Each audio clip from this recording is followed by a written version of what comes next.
girl talk tonight. Y'all know how my background is.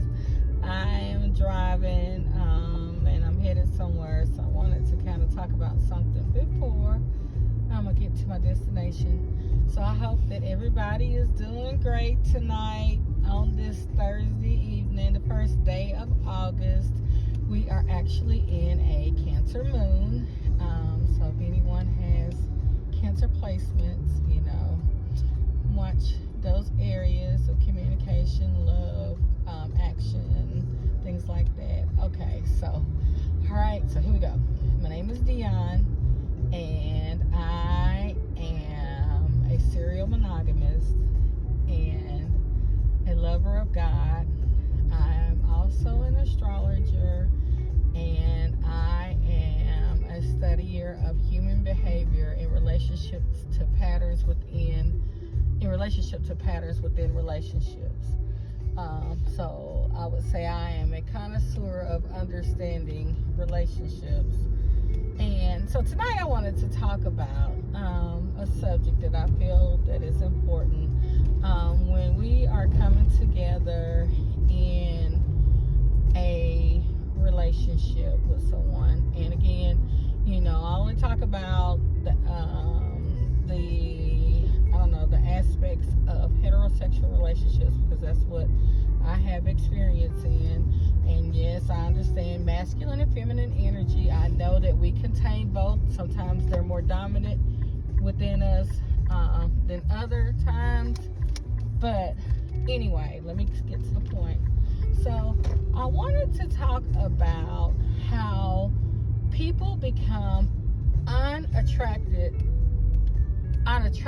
not unattractive, because more than likely they're always attracted to us, but how they become unattractive to you, to us. And so one of the things I feel like happens is you're like all goo gaga in love with someone, no matter what they do, no matter if they show up late, if they don't call, or whatever it is early on in a relationship. When you really like them and you're having vibes and you feel like you're having chemistry with them, there is nothing that's really going to kind of, separate that out, because you're still in the chit-chatting, getting to know, mode and everything like that. And I feel like that once you go ahead and you kind of establish, okay, this is kind of what we're doing. We're seeing each other, blah, blah, blah, blah, blah. Time passes, and then you realize that, for me, I call it serial monogamy if you're not married.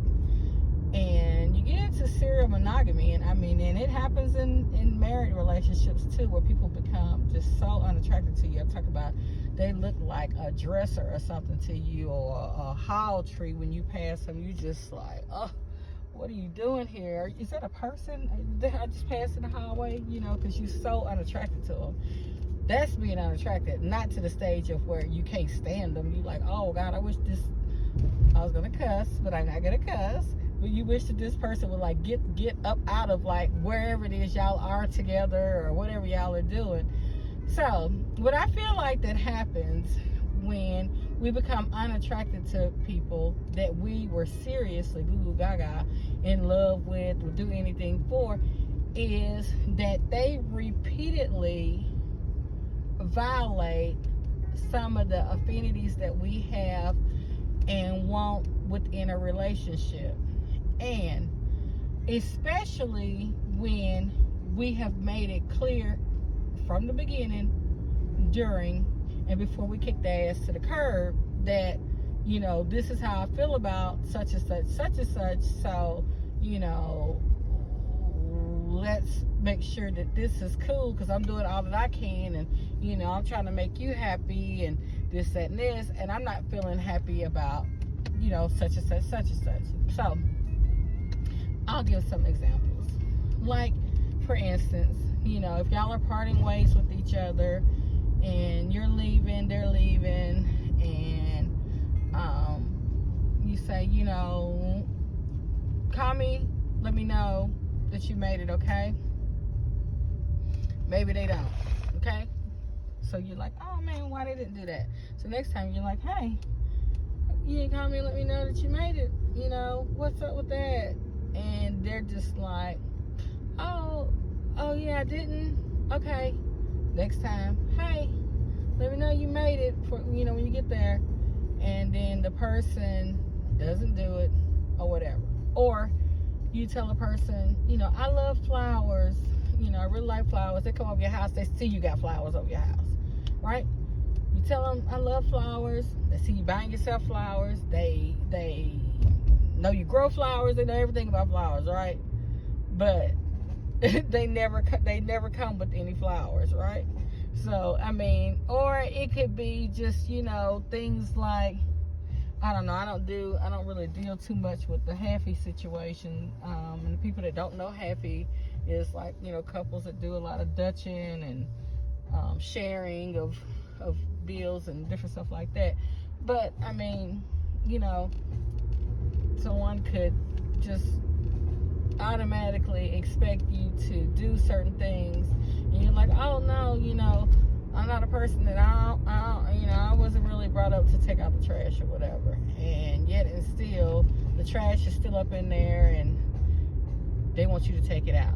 Or you got some repairs going on at your place. They're you know, I mean, anything like that, whatever it is that turns you off to a person, you know, the point of the matter is, it's the pattern of it. It's the pattern of consistently going against the things that you have brought to their attention that you feel like are, you know, unnerving for you. You know what I mean? Like, you know, or you're a person that wants to be married, or you're a person that wants to have children, but every time you bring up the marriage situation or having children, or, you know, y'all getting a bank account together or anything like that, it could be small stuff, you always are met with either silence, resistance, or just blatant disagreement, you know, with it. And those things can make a person more unattractive to you versus, you know, somebody gaining weight, somebody, I don't know, losing weight, or not dressing, you know, as nice as they could. Those things right there can be, you know, disregarded. But things that are like blatantly going against things that you have spoken to a person about, you know, and it could be anything from, you know, they hang up the phone on you, or whatever it is that is your thing. So once you become unattracted to a person, I believe that all the sugarcoating really comes off, and you start showing, you know, probably like your moon sign, your inner who you really are to the person.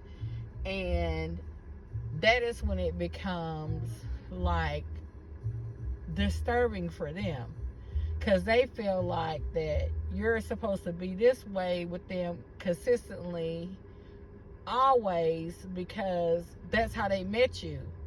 But they have crossed the boundaries of y'all meeting and chatting and just dating, because now you're in a relationship and you both are trying to fulfill the needs and the wants of the other person. No, nobody can make you happy.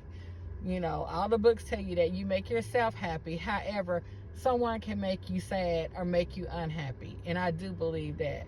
The happiness starts with you, blah, blah, blah.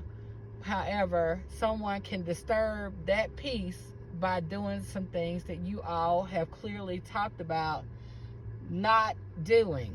Okay? So, that is when they become unattractive. That is when other people become attractive. And if you're still out being interested in dating, and that is when other people become attractive to you. And that, in my opinion, is the beginning of the breakdown in the relationship. So, my advice to this situation is, you know, if you're not married, because I try not to give married people advice, but if you're not married and, you know, hopefully not living together, you know, you really need to be like, you know, come clean with it. You know what? I know it feels like that, and you think that I may be just constantly nagging you about stuff.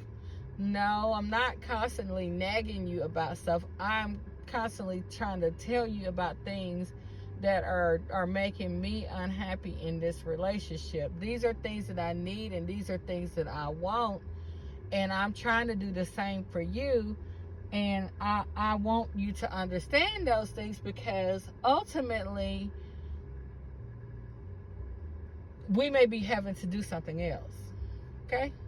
And when you love a person, you pour out that information to them. You let them know, you know what?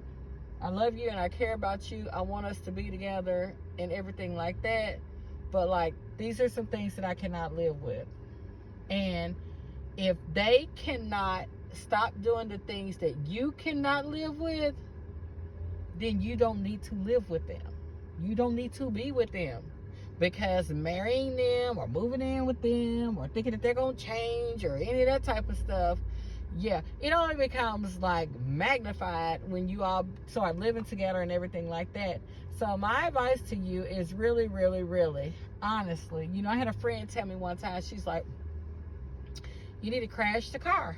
You need to show up for who you are when things are not going how you would like for them to go. Because why? Because see, you don't have to be with them. You don't have to be with them, and they don't have to be with you. Like, this is a mutual agreement. Nobody is in bondage or slavery to be with each other. So needless to say, with all of that, do what continues to enhance your life and make you happy. Don't compromise the things that go against the affinities of what you want in a relationship because someone else refuses to acknowledge the things that you would like. Because believe me, us as women, because we're talking about the heterosexual relationship, us as women, when someone says, I don't like your hair short like that, what we try to do? Grow the hair out. Or, I like you when you have the burgundy lipstick. What do? Every time we appear to them, we might try to put the burgundy in with it. We do a lot of things for and I'm not just saying just physical things, but we do a lot of things to accommodate, to make things flow. And I feel like that both people in the relationship should work hard to make things flow.